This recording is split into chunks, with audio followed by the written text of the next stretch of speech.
Então, pessoal, boa noite a todos, bem-vindos aí ao nosso encontro. Para quem não me conhece, eu sou Ana Júlia Lopes, eu trabalho, sou fundadora da Bivelho, trabalho com valor em saúde. Hoje a gente tem aqui a nossa convidada, Gisele Nader Bastos, ela é médica também se aprofundou em valor em saúde, né, Gisele? E hoje está trabalhando como superintendente assistencial da Santa Casa de Porto Alegre. Gisele, bem-vinda. É um prazer a gente poder conversar aqui. Muitíssimo obrigada pelo convite. Te agradeço não só pelo convite, como pela pauta. Acho que falar de Covid numa época em que a Covid não terminou, mas que dá a falsa sensação de que está terminando, é bem importante para a gente retomar os conceitos de geração de valor em saúde. Então, muito obrigada. Falar com uma outra Green Belt, assim, é espetacular. Ah, obrigada. E é bem como tu falou mesmo, Gisele, essa sensação, né, que a gente tem de que a pandemia acabou, mas aí tem muito paciente ainda internado, paciente com sequela, né, que a gente precisa estar dando uma atenção, né? Bom, então vamos começar aí do começo, né, Gisele? Valor em saúde, vamos explicar um pouquinho, né, de valor em saúde. Eu vou falar aqui rapidamente, aí a Gisele já relaciona um pouquinho com Covid. Então, para quem está vendo a gente, de repente não teve contato ainda com o conceito, né? De uma forma assim bem simplificada, o valor em saúde, a gente procura sempre entregar o melhor resultado clínico, aquele resultado que importa para o paciente e reduzir desperdício, né? Então, assim, em linhas gerais, né? Assim, se fosse fazer um resumo, né, Gisele? Só para quem mas isso tem várias implicações, enfim, né? A forma de estar gerando valor, né? Então, mas aí, Gisele, vamos falar um pouquinho para o pessoal qual é a relação dessa questão de valor em saúde com a Covid.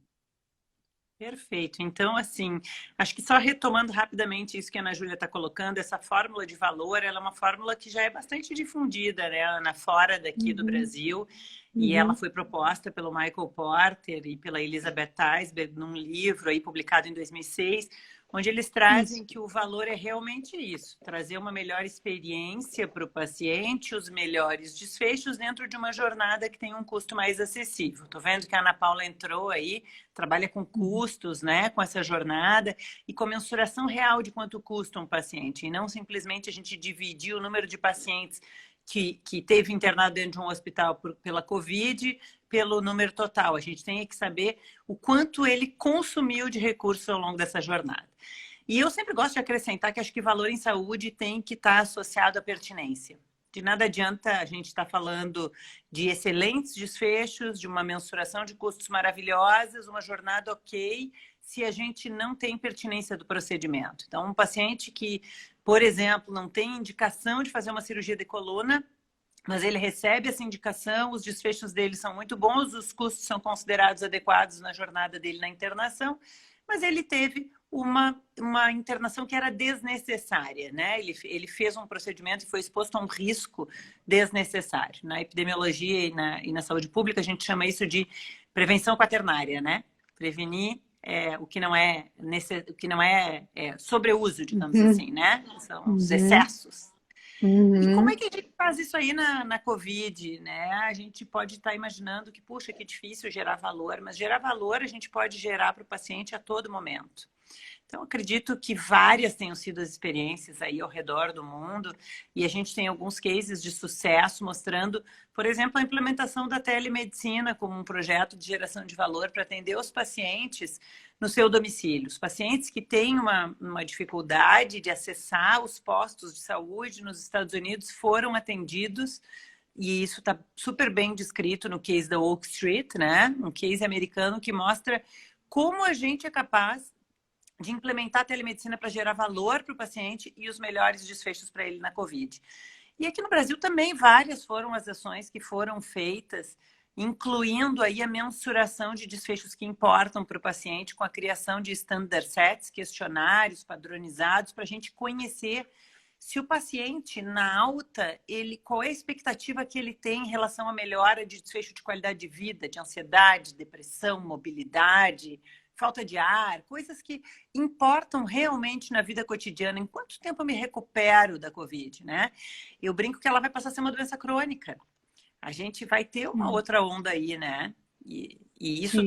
isso tá previsto, é a onda da doença crônica, são os pacientes que vão precisar ser reabilitados. A Então, eu gente nem acho que a sabe gente... ainda, a gente não tem ideia da consequência ainda, né, Gisele?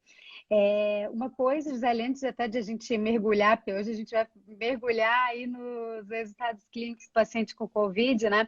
Mas antes de a gente fazer essa imersão aí, que você aí tem muito aí para acrescentar, também queria comentar o seguinte, eu acho que claro, o Covid, assim como qualquer outra patologia, a gente vai ter que trabalhar com valor em saúde, né? Então, né, essa relação aí é clara. Mas uma coisa também que eu queria acrescentar é o seguinte, que parece que na pandemia ficou muito claro alguns conceitos de valor em saúde, né? Porque eu acho que ficou muito evidente, né? Primeiro, é uma coisa, né, de um princípio da competição baseada em valor que o Porter, né, fala muito, que é a questão de que o valor ele é gerado com a experiência e com o aprendizado, né? Então eu acho que no início ficou muito claro, a gente não conseguia entregar valor, não é? Porque a gente não Volume, né? sabia, a gente não tinha evidência, não tinha volume, experiência e aprendizado, né? A gente não tinha nada para gerar valor. Então, como esse princípio realmente, né, é importante. E uma outra coisa também que eu acho que é interessante de pontuar, a questão dos resultados clínicos, a deficiência que a gente tem de dados, né? Uma coisa que ficou evidente no início da pandemia, Muito aquele clara. rolo, né? A imprensa querendo dado e coisa. Então, aquela coisa que o Porter sempre fala, que é o problema da saúde, parece que eu acho que veio à tona com muita força e eu acredito que isso assim vai trazer mais força, né, para a gente trabalhar com valor. E uma outra questão também é a questão da variabilidade, né, Gisele? Eu acho assim, ficou também muito clara a variabilidade que tem entre os hospitais que oferecem uma assistência com maior qualidade, com mais protocolos, né, com uma equipe treinada, né, e aqueles hospitais que até porventura tiveram que colocar médicos que nem eram daquela área, né, atendendo. Então, a Exato. variabilidade de desfechos, né, ficou muito evidente. Então, eu acho assim que teve esse lado também do Covid, né, de mostrar esse de valor. Mas, enfim, agora como eu estou super curiosa também com as coisas que você tem para falar. Então, Gisele, vamos explicar até um pouquinho para o pessoal o que é, porque assim, gente, a Gisele, né? Muitas pessoas que estão aqui devem conhecer a Gisele, né? Mas ela participou de um grupo da Aishon, a Aishon é um consórcio internacional para mensuração de desfechos clínicos. Ela participou de um grupo que elaborou esse grupo de desfechos para o Covid. Um grupo assim super importante, né? Para estar trazendo valor aí para esses pacientes. Então, queria saber, Gisele, como é que foi isso? Como é que foi participar desse grupo, né? Porque eu acho assim uma experiência, né, incrível. Enfim, como foi montar esse standard set, né? O que tu tens aí para contar para a gente? Perfeito, Ana. Eu acho que muito do convite da Aishon, né, esse consórcio internacional, ele existe desde 2012 e ele veio nessa lógica de trazer as pessoas com expertise nos desfechos clínicos, mas que se importavam também com as questões para o paciente. Ele foca muito no paciente, né, para quem está nos ouvindo. E, e eu acho que muito desse convite da Aishon para que eu participasse, representando o Brasil, eles fazem convites estratégicos para pessoas que tenham expertise técnica no tema. Vocês devem estar se perguntando, puxa, mas a Gisele é médica de família, ela não trabalha na assistência há muitos anos, né?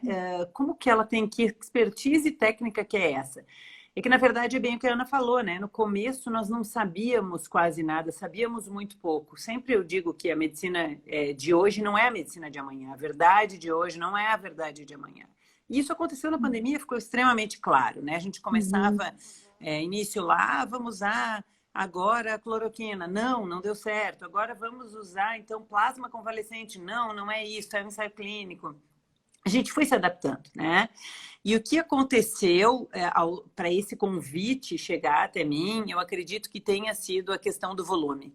Eu, à época, estava numa instituição que tinha um volume muito grande, foi referência para tratamento de pacientes com a Covid-19. Então, esse hospital hoje já soma aí mais de 2.500 altas de pacientes com Covid e também fez uma parceria muito grande com a Johns Hopkins, ouvindo o que já tinha acontecido nos Estados Unidos. Porque como a Covid chegou um pouquinho depois aqui, nós tivemos um certo tempo para nos prepararmos, né? E podemos entender um pouquinho da experiência dos outros. E aí, quando eles fizeram o contato, eles falaram, olha, é impressionante o número que vocês têm, mas também sabemos que vocês já usam a metodologia Aishan em outras patologias. Nós já acompanhávamos e fazíamos follow-up de pacientes com outras patologias, insuficiência cardíaca, acidente vascular cerebral, câncer de mama, câncer de pulmão.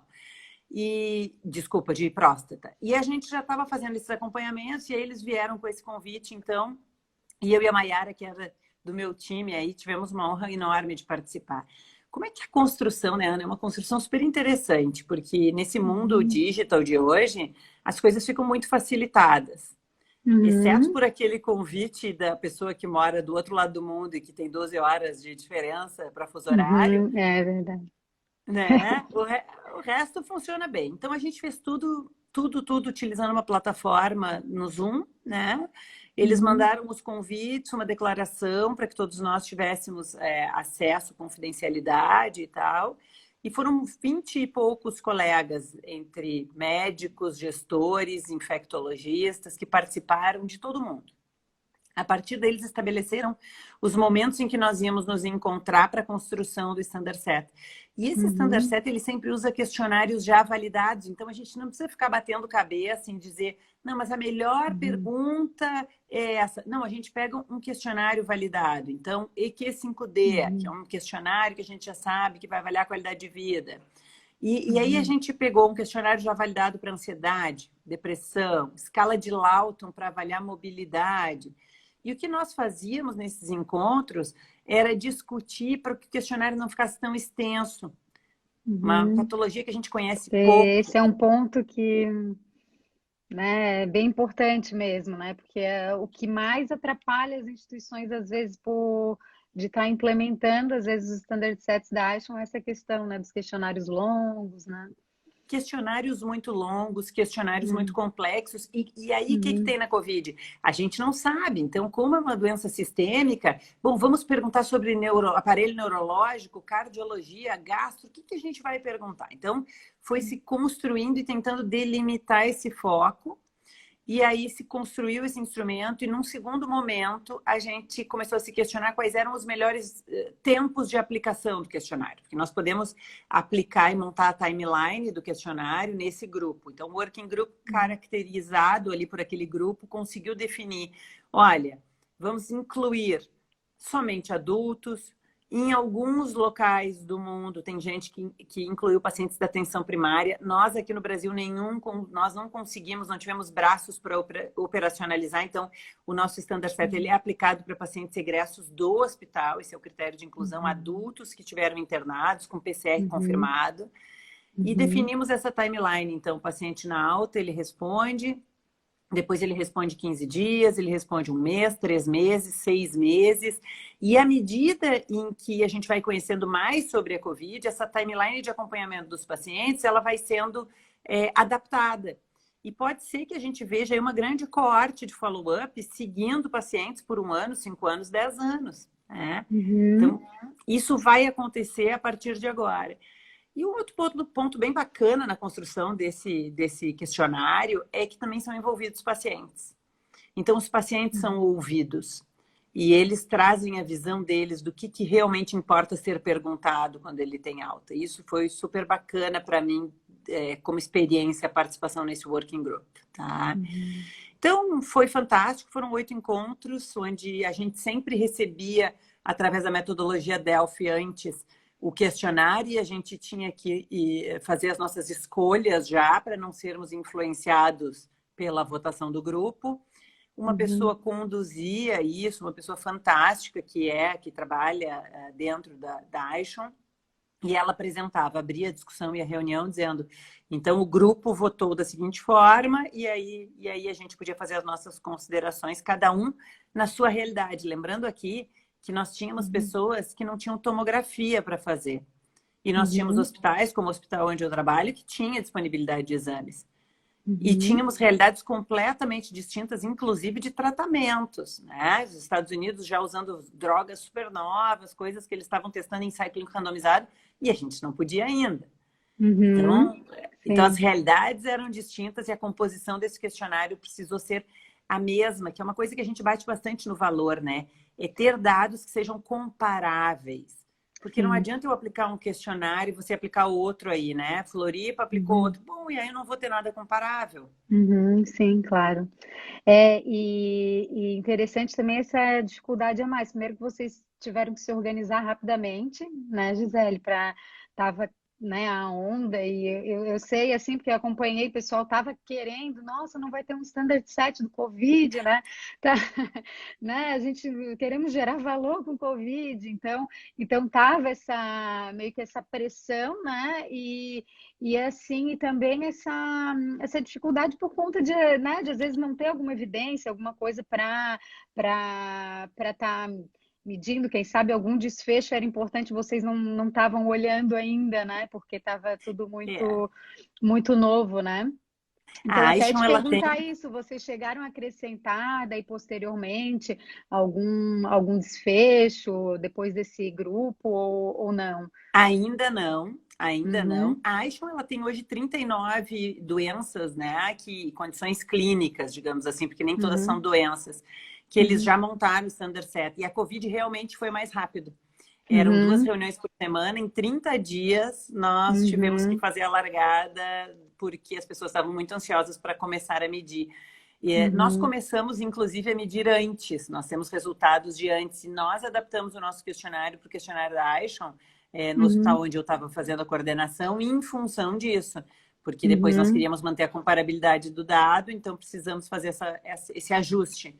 Mas hoje a gente não tem nenhuma adaptação feita ainda no questionário. Esse questionário ele continua no padrão que o Working Group definiu no começo da pandemia. Ô, Gisele, uma dúvida que eu tenho. Vocês conseguiram fazer ajuste de risco nesses pacientes? Não. Sim, sim. Porque a gente Conseguiram? sabe que Porque, o né, a ajuste de gente sabe risco também ele que é é uma outra... fundamental. Mas Ele é às vezes fundamental. também Se a os gente hospitais não... têm dificuldade de coletar o dado para conseguir fazer né, e fazer os grupos e tudo mais, né? Mas é Isso. Então, fundamental, né? Como é que você vai não tem conseguir como a gente... comparar, né? Eu não consigo medir populações completamente distintas, é o que a gente estava É. falando agora, né? O mundo é completamente diferente, a pandemia pode ser semelhante, mas o mundo é diferente. As pessoas têm escolaridade diferente, têm rendas diferentes, têm cores, enfim. Então, a gente conseguiu fazer um grupo de variáveis para controlar isso e com busca no prontuário eletrônico, né? Claro que aí vai do grau de informatização de cada instituição que começa a Sim. aplicar. Mas o nosso manual para aplicação do questionário, ele é um manual que prevê as variáveis, então, de coleta para ajuste de risco. Legal. Também colocamos lá doenças crônicas, hipertensão, diabetes, todas essas doenças a gente colocou. Interessante, porque é fundamental mesmo essa parte, né, Gisele? Não adianta ficar comparando taxa de mortalidade aí entre hospitais ou, enfim, outros resultados, né, sem fazer esses ajustes. Gisele, então, conta pra gente, porque vocês, quando você foi fazer esse grupo, você já foi com a ideia de coletar, de voltar e começar a coletar, não é? Na verdade, quando Ou eu fui para não? o Ou vocês grupo, nós já estávamos coletando. Ah, vocês já estavam coletando, mas a ideia era Era padronizar, né? Exatamente. Então, E nós como é que estávamos foi coletando um essa? questionário próprio e o Hcora, que também tinha um questionário próprio. A Sabrina, que é a gestora do escritório de valor ali, né? Sim. Ela tinha montado um também. O nosso ainda tinha algumas divergências, não era bem igual um da outra. mas Uhum, a gente já estava coletando. O que a gente precisou fazer foi, quando publicou a versão final da Aishan, do questionário da Covid validada, aí nós migramos totalmente para pacientes deles. sim. E é assim, claro que dá um certo trabalho hoje, porque as coletas elas são feitas por telefone ou pelo e-mail, né? E os dados são lançados no REDCap. A gente não tem uma plataforma para essas condições clínicas e eu venho Uhum, batendo bastante isso, inclusive fiz uma reunião muito interessante com o pessoal da Just Mind, que é um médico daqui de Porto Alegre que mora nos Estados Unidos, e ele tem uma empresa que chama Just uhum, Mind, e eles estão tentando uhum, a autorização da Aishan para colocar os questionários dentro de um app. E esse paciente uhum, poder responder no domicílio pausadamente. Então, ele pode responder 10 perguntas hoje, 10 amanhã de manhã, mas que ele uhum. faça isso de forma mais fácil, porque as equipes elas não vão dar conta, né, Ana Júlia? Eu não consigo ter uma equipe para mensurar atualmente. Existem 2.000 pacientes em segmento. Como é que você Aham. fica ligando para 2.000 Eu sempre pessoas, né? falei isso, porque eu acho assim, ó, não faz sentido a gente falar de valor e reduzir desperdício e ficar enchendo o hospital, né, com pessoas para fazer ligação, né? Ainda mais hoje em dia, então, mas eu acho que também, Gisele, a gente tem essa barreira ainda primeiro, né, de as instituições começarem a adotar, né, alguns, que Sim. até existem alguns aplicativos, mas também dos pacientes responderem, né? Então, mesmo os aplicativos, assim, que tentaram, né, fazer isso, eles tiveram até uma taxa de resposta baixa, né? Eu vou te dar um Então, spoiler fugindo da Covid aqui, tá? Mas assim, a gente está com um programa na Santa Casa, que é um projeto que iniciou como um projeto de pesquisa para câncer de uhum, pulmão. A uhum, Santa Casa ela tem a administração aí de 41 unidades básicas de saúde. Então, nós criamos um protocolo de rastreamento de pacientes de alto risco para câncer de pulmão. E todos esses uhum, pacientes, está começando agora, eles estão recebendo uma ligação telefônica para fazer uma consulta com o médico de família. Caso esse paciente tenha alguma alteração e precise de exames complementares, eles vão solicitar na unidade básica e a gente vai ter um projeto de tele aliado a isso. Então, a gente comprou um computador dedicado em cada unidade e o pessoal da Santa Casa, do grupo da pneumologia, vai fazer essa interconsulta direto. Esses pacientes que forem diagnosticados com câncer de pulmão, nós estamos pedindo essa autorização para colocar dentro do aplicativo da JustMine o standard uhum, set da Aishan de câncer de pulmão. E a uhum, intenção é que uma enfermeira navegadora nos ajude nisso. Então, nós já criamos e capacitamos enfermeiras navegadoras e elas não vão navegar só naquele cuidado que a gente já está acostumado, que é o uhum, que você precisa fazer de exames, você precisa voltar no médico, enfim. Elas uhum, vão navegar o paciente também pelo aplicativo para tentar estimular o uso do aplicativo. uhum. Tá? É porque tem que algumas, né, algumas ações tem que ter para porque senão isso aí vai ser, né, acaba sendo A gente vai ter muita impeditivo também, perda. né? Vai ter muita perda, né? É, Então, mas é super interessante, a gente tem que evoluir mesmo, né? É bem interessante isso que vocês estão fazendo mesmo. e o que a gente vê é que o paciente, quando ele recebe uma ligação telefônica ou ele recebe um e-mail, ele dá valor a isso. Tem um valor agregado. Ele entende que ele Uhum, está sendo cuidado. Ele tem um câncer de próstata, ele teve Covid, e alguém daquela instituição está preocupado com ele realmente, o que uhum, aconteceu com a sua vida depois. uhum, E o feedback é tão bacana quando eles apontam alguma alteração que não estava esperada e que a gente sinaliza o médico assistente entra em contato. Então, daí a satisfação aumenta, a uhum. experiência do paciente melhora, e aquilo que a Sim. Kelly da Patient Centricity sempre fala, né? Não adianta eu dar melhor experiência para o paciente se eu não tiver qualidade e se eu não tiver Uhum. segurança no meu processo, né? Sim, com certeza. Então, a gente fazer as duas coisas aliadas, assim. Então, a gente tem É, feito com bom é, resultado. eu acho que faz todo sentido, Gisele, isso que está falando, porque até, né, no último hospital que eu estava trabalhando também, a gente, quando media os desfechos, né, que estava fazendo os desfechos da AISH, a gente estava perguntando também o NPS, fazendo a pergunta do NPS, só para ver dentro daquele ciclo de cuidado se estava muito diferente do hospital. E, assim, o NPS era muito mais alto. Mas aí É, também fica aquela questão, né? Você está ligando, né? Tá, né? Eu acho que o paciente ele se sente cuidado, se sente quando, né, com uma atenção mais especializada, assim, né? Você está perguntando como é que foi, estava a saúde dele. Eu sim. acho que a tendência já, né, acaba tendo aí um Tem um viés, né? viés, né? É, Tem um viés da de ligação e do cuidado, é, obviamente, mas isso por si só já mostra que é um fator positivo a gente fazer o acompanhamento dos nossos pacientes no sim, com pós-alta, né? certeza. É, aham, com certeza. Assim, tem ganhos aí que a gente não, né, não prevê também, né? Ganhos secundários, Exato, né? exato. E Gisele, agora conta pra gente, então, os resultados, porque vocês, então, coletaram esses resultados, Ah, né? Vocês publicaram, né, um artigo, eu não cheguei a ler, mas eu vi que vocês publicaram. Conta pra gente aí quais foram os principais resultados que vocês encontraram desses pacientes monitorados pós-Covid e em que tempos vocês conseguiram monitorar isso, né, por enquanto, né? Porque demora um pouquinho, né? perfeito.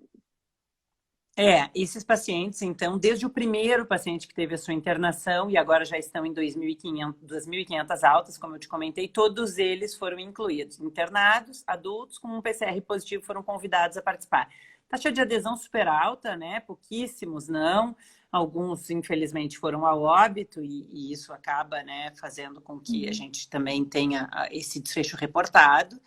Mas, assim, dos pacientes que toparam fazer parte da nossa pesquisa, é bárbaro enxergar que no terceiro mês eles ainda tinham sequelas respiratórias, dificuldade de locomoção, ainda estavam voltando às suas atividades de vida diária, né, dos que Uhum. estiveram internados.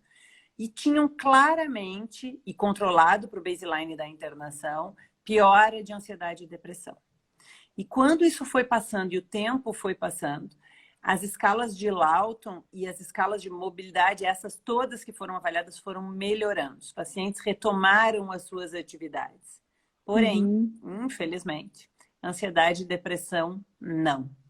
Então, Uhum. o que que isso faz com que a gente enxergue na questão da geração de valor, né? Que foi a nossa primeira pergunta aí. A gente tem que saber como prevenir isso. Então, a atuação durante a internação hospitalar no paciente com a Covid, ela tem que ter um atendimento integral, incluindo aí não só mais a fisioterapia para reabilitação, mas o psicólogo e o psiquiatra. Porque Uhum. a questão da ansiedade e da depressão ficou marcada. É claro que esses dados ainda vão seguir o acompanhamento, a gente vai conhecer esses pacientes em breve com 1 ano, com 1 ano e meio.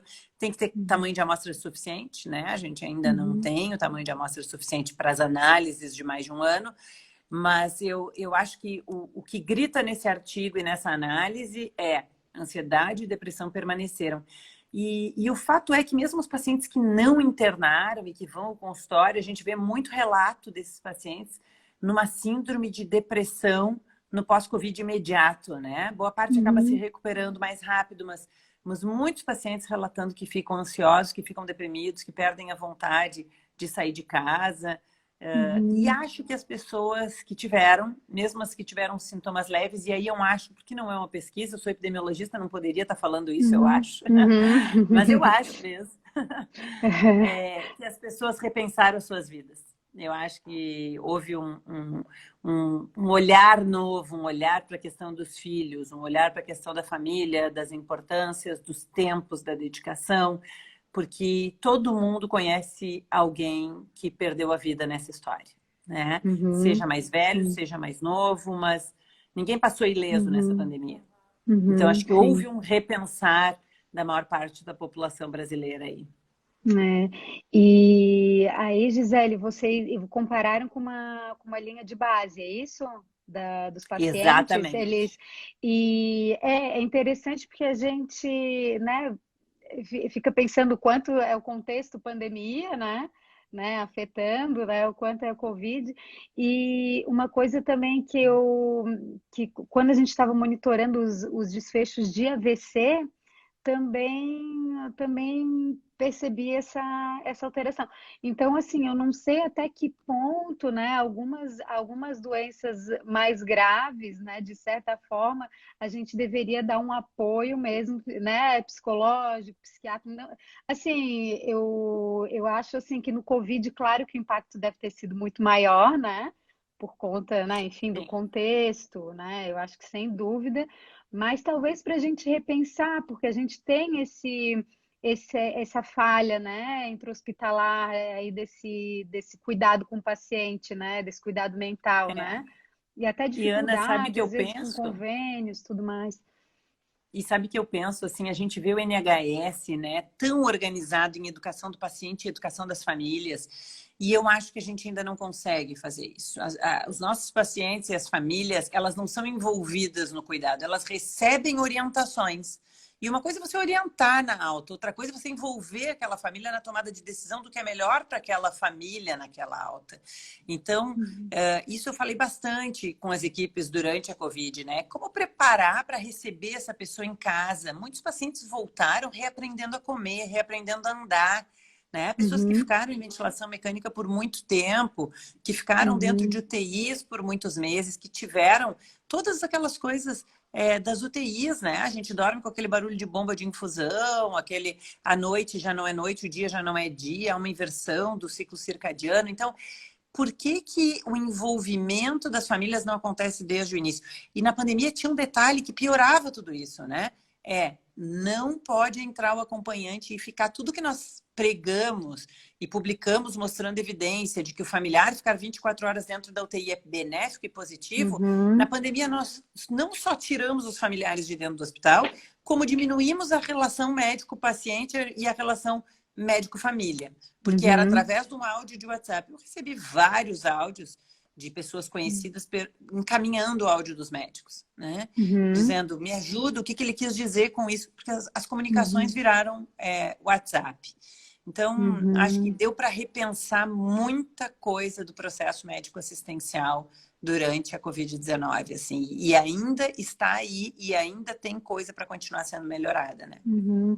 A comunicação também, que já é né, um ponto que a gente tem que estar sempre melhorando, treinando, né, Gisele?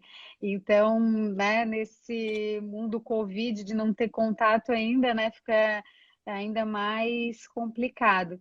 E deixa eu te perguntar, Gisele, fiquei em dúvida, vocês conseguiram fazer melhorias com relação a esse apoio psicológico, psiquiátrico?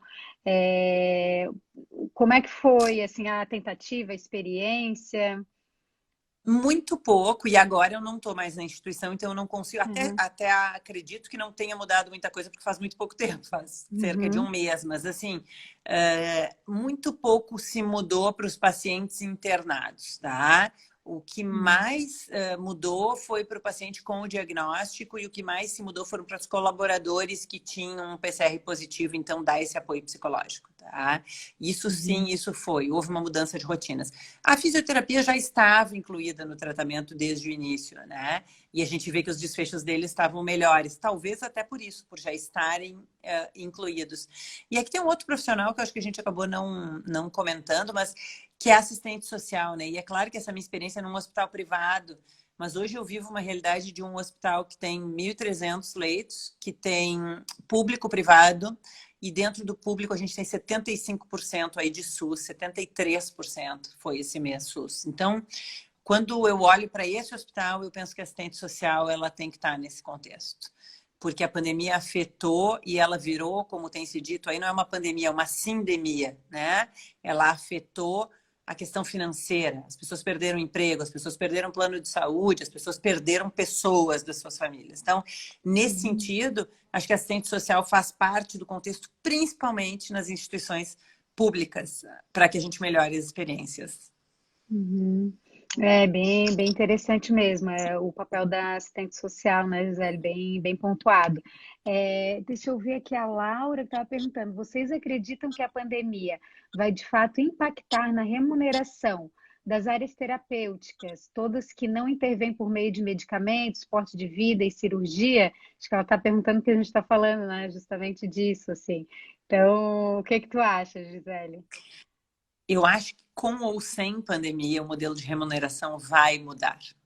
E se não mudar, se o hospital não estiver pronto, a operadora vai forçar a mudança. Então, venho batendo muito nisso, assim, porque nós temos uma formação, e eu me formei há muitos anos. Na minha época, falar de VBHC, geração de valor, remuneração, não, isso não existia. Fee for service, eu compro, eu pago, eu compro, eu pago, né? Então, era um cardápio de restaurante aberto e eu tomei uma Coca-Cola, eu comi um hambúrguer, eu comi batatinha frita e eu vou somando, comi sobremesa, tomei café. Hoje, não há como as operadoras, a sustentabilidade do sistema e do serviço, ela não acontece se a gente fizer um modelo único e exclusivamente fee for service. Então, eu acho que independente de pandemia, Laura, a gente vai acabar migrando para um modelo mix aí. E aí se vai ser bundle, se vai ser capitation na atenção primária, se a gente vai ter um modelo de pay-per-performance com desempenho para hospital e para médico. Aí cada um acho que vai se adaptar a uma realidade junto à operadora de saúde, junto à indústria farmacêutica e junto ao prestador e aos pacientes que vão comprar esse modelo. Mas já está claro para mim, as operadoras elas já estão fazendo negócio com as instituições hospitalares dizendo, eu não quero mais a tua carteira de médicos completa, eu quero 3 neurocirurgiões. Eu quero 4 cirurgiões cardíacos, porque eu quero diminuir variabilidade, que é o que a Ana falou lá no começo. E aí eu diminuo variabilidade, eu consigo monitorar desfecho e eu consigo ter melhoras desse paciente. Então, fazer o bundle, Laura, eu acho que a fisioterapia vai estar dentro disso também. Fazer um bundle que a gente inclua todo o tratamento médico-assistencial e que inclua possíveis reinternações num prazo que é pactuado, sei lá, de 30 dias, isso vai ser o feijão com arroz daqui 1, 2 anos no Brasil também. Não sei o que tu acha, Ana. Não, eu acho assim que essas áreas que às vezes eu vejo assim muito, principalmente fisioterapeuta, eles estão muito engajados assim nessa questão de valor, vejo assim muito curiosos, né? E eu vejo o seguinte, que essas áreas que comumente não são tão olhadas, né, pelos convênios e tudo mais, eu acho que elas vão ter a oportunidade, né, de mostrar o valor que elas têm, né? Porque a gente vai começar a medir desfecho clínico. Isso aconteceu né? Já está acontecendo. Então, assim, eu lembro no último hospital que eu trabalhava, começou a aparecer coisas assim que afetavam o desfecho porque a fono não fez algum procedimento naquele, sabe, assim, algumas falhas que a gente que aconteceram na assistência por causa da fono que não teve ali naquele dia, ou a física. Então, quer dizer, impactou no desfecho, entendeu? Então, a Sem gente dúvida. começa a mensurar isso, começa a ficar mais claro, né? E olha só que interessante, né, Gisele? Você falando da questão do resultado de Covid, o impacto né, das questões psicológicas, né? E eu também já presenciei isso com a questão do AVC. Então, isso chama para né, a gente estar, então, olha, a psicologia, o psiquiatra, ele tem que estar nesse modelo, né? Ele tem que estar junto na assistência, porque o que eu vejo nos privados, pelo menos, às vezes é uma dificuldade assim de convênio mesmo, né? Mas não tem como, né? O Porter já dizia, equipe multi, equipe integrada, unidade de prática integrada. E ele bate nisso e eu também acho que os exemplos, os cases de sucesso aí com unidade de prática integrada tem que ser copiados mesmo, porque nós vamos ter que facilitar a vida do paciente ofertando tudo num mesmo espaço físico, o máximo possível, pelo menos, não tudo, mas o máximo possível. Talvez eu não possa ter um bloco cirúrgico, mas fazer o diagnóstico, fazer o tratamento e conseguir integrar esse cuidado com a equipe multi num local e empacotar isso, né? Eu acho que também vejo isso como uma grande oportunidade para as áreas assistenciais que têm que se inserir nesse contexto. Aí, esse com relação à equipe multi, tu quer comentar mais alguma coisa, Gisele? Que a gente, Eu acho que são né, fundamentais, tu sabe, Ana. Eu acho que sem equipe multi já mudou muito esse conceito, né? A gente já teve uma medicina, era médico-centrada, muito era centrada, isso, muita hospitalocêntrica, coisa já mudou, né? mas já mudou. E se a gente não trabalhar em equipe multi, a gente não vai conseguir chegar nos melhores desfechos. Então, no meu entendimento, o que ele diz lá em 2006 da equipe multi, que já falava, está cada vez mais ratificado. E acho que no Brasil, eu tenho visto, eu dou aula na Universidade Federal há 13 anos, e eu vejo uma mudança na formação dos meus alunos. Eu já vejo eles respeitando mais o outro profissional, entendendo um plano terapêutico como um plano terapêutico compartilhado, fazendo o plano terapêutico na chegada do paciente, dizendo, então, qual é o tempo médio de permanência esperado para esse paciente? Ah, é 7 dias. O que eu preciso da enfermagem para que em 7 dias esse paciente saia? O que eu preciso da farmácia, da assistente social, da fisioterapia? Qual é o plano que cada um vai desenvolver para que em 7 dias eu tenha essa alta dentro do tempo previsto? Então, eu acho que os alunos já estão mais nessa vibe, que nem eles dizem, né? Os jovens. E eu acho que isso vem e a gente vai ter que trabalhar assim e com remunerações assim também. Legal, a gente, né, com o tempo a tendência é que a gente tenha mais facilidade, né, de implantar esses planos terapêuticos, né, porque hoje a gente, né, ainda vejo assim muita dificuldade, né, porque tem aquela coisa, né, do médico que quer definir o resto, enfim, né, a falta de conversa, né, Gisele, mas eu concordo contigo 100%, já melhorou. E acho que, ouvindo tu falar dos alunos, assim, a gente vê que só tende a melhorar, né? Não, e a gente vê a fisioterapia, o papel que tomou durante a pandemia. Ah, nós estamos aqui falando de Covid. A fisioterapia foi extremamente importante. Quem não reconhecer isso, bom, não viveu essa pandemia, né? A gente... Sim. Eu estava extremamente preocupada com o número de fisioterapeutas dentro das UTIs. Eu precisava de mais, mais e mais, porque eu precisava mais deles, muitas vezes, do que do próprio médico assistente. Então, eles foram fundamentais nesse momento. Então, houve a valorização que deveria ter sido dada desde sempre para esses times, né? Então, e agora a gente conversando aqui, me ocorreu até uma frase que o Fernando Torelli, que é uma pessoa que faz gestão, e eu admiro bastante o modo como ele faz gestão, ele falou esses dias numa live que deixaram de existir os organogramas e passou a existir o funcionograma, porque foi isso que aconteceu. A gente envolveu tudo e todos, né, na pandemia, e não tinha mais organograma. Vamos acabar com essa hierarquia e vamos para a ponta para trabalhar e salvar vidas. E vamos tentar reverter o máximo possível. Então, e nisso as equipes multiprofissionais foram fantásticas, deram todo o suporte, né? Enfermagem ligando para familiar, fisioterapeuta ajudando assistente social, foi uma troca fantástica. Acho que a gente viu um time trabalhando mesmo. Coisa boa, né? A pandemia vai deixar aí coisas boas para a gente na saúde, né, Gisele? Apesar de tudo, acho que também aprendemos muito, né? E, Gisele, então, para a gente finalizar, queria te perguntar dicas para as pessoas que querem, né, os profissionais e que querem gerar mais valor para esse paciente com Covid, né? Os pacientes, como a gente falou, o paciente ainda está chegando, né? Ele ainda está chegando nos hospitais, os pacientes crônicos tiveram sequelas, a gente não sabe, né, quanto tempo ainda que as pessoas vão ter que lidar com sequelas dessa pandemia. Então, qual que seria dicas para profissionais? Eu queria que tu falasse um pouquinho do intra-hospitalar e do extra-hospitalar, tá? Dando umas dicas aí para quem está ouvindo. Acho que a primeira dica é a mais fundamental de todas para quem quer gerar valor é medir. A gente precisa medir através de métodos confiáveis, preferencialmente validados, mas a gente tem que conhecer a realidade. Então, se você não tem dado, você tem opinião. E opinião não serve na hora da tomada de decisão. A gente precisa de informação e de dado concreto. Então, a minha primeira dica, tanto intra-hospitalar quanto extra, na atenção primária, na atenção secundária, é meça os seus desfechos. Depois de medir os desfechos, não precisa medir muitos, né? A gente vê isso lá quando a gente estuda geração de valor. Meça 5 a 7 indicadores. Eles são suficientes se eles forem bem mensurados. Se você tiver uma ficha técnica de indicador, meça e consiga fazer um plano de ação em cima desses resultados. Então, divide esse resultado com o teu time, começa a conversar sobre isso e adota uma rotina sistemática de avaliar se o teu plano de ação está funcionando ou não. Quer gerar valor para o paciente? Nessas 5 a 7 perguntas e indicadores que a gente vai fazer, coloque indicador de satisfação, coloque indicador de experiência, porque a gente precisa entender se esse paciente se beneficiou realmente.